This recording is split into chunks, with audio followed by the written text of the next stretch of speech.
Hello friends and potential friends. I'm just sitting here watching the weather this morning. Actually, it's a couple minutes after noon. We're approaching 90 degrees and there's a little bit of a sea breeze coming in from the east today. We haven't had any appreciable rain here for at least a week now, so I've got some hopes that that thunderstorm headed towards Daytona will hold together long enough to give us a little bit of water in the ground. Of course, coming in this early, it's probably going to come in, rain a little bit. I think the weather station said that we could get up to 1/10 of an inch, and then it'll go away, and it'll get hot and steamy out there. So I'll still wind up watering the gardens this evening, unless that stuff way off the coast makes it this far. But it's interesting watching the radar moving from time to time to see what's coming. A lot of times it just heads in this way and then kind of falls apart just before it hits the beach. So we'll see what it does this time. Hopefully we'll get a little bit of something out of it. Well, as I feared, it looks like it's starting to fall apart just before it hits the beach. Hopefully we'll at least get some clouds out of the deal. So just past 90 degrees at 12:30. Anything to cool it off would be helpful, and I'm sure my plants would love a little bit of water, but I guess it's going to have to come out of the rain barrels again tonight. Orlando's getting it pretty good. Yeah, there may be some hope still, so I keep watching it. Well, as expected, it looks like it's falling apart as it gets close to the coast and splitting into two separate little clouds, one going north of Daytona and one going south of Daytona. This is me roughly right in the middle here, in that big empty spot where there don't seem to be many clouds. And just for grins, let's see what the Hurricane Center has to say. Well, there's something off of Louisiana and Texas.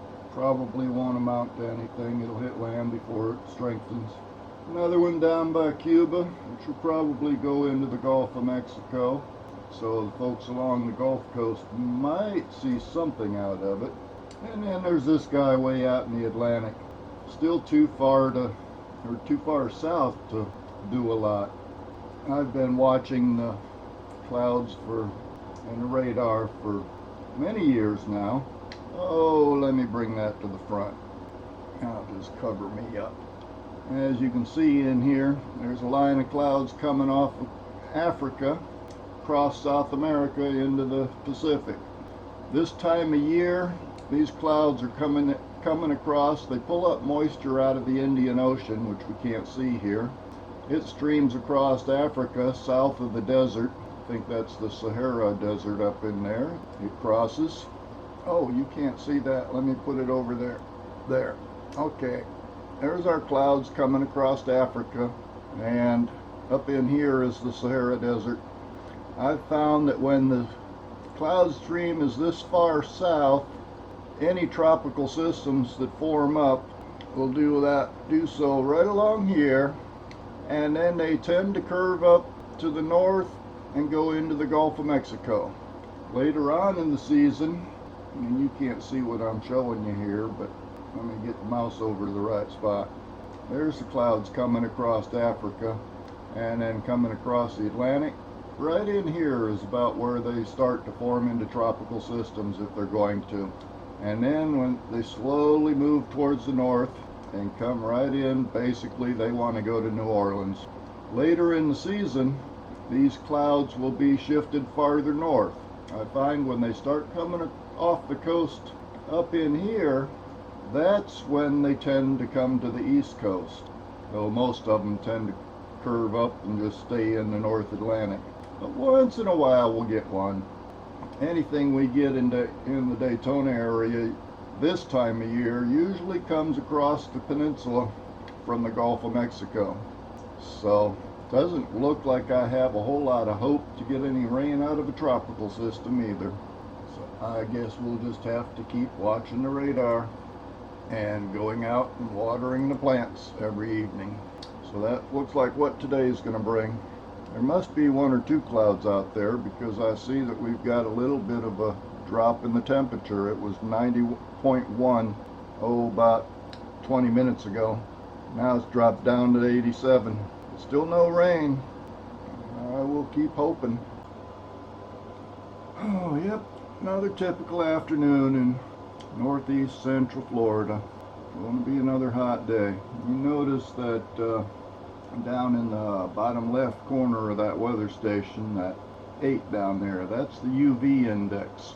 It was 9 a couple minutes ago. Anything from 7 to 9 is considered very high.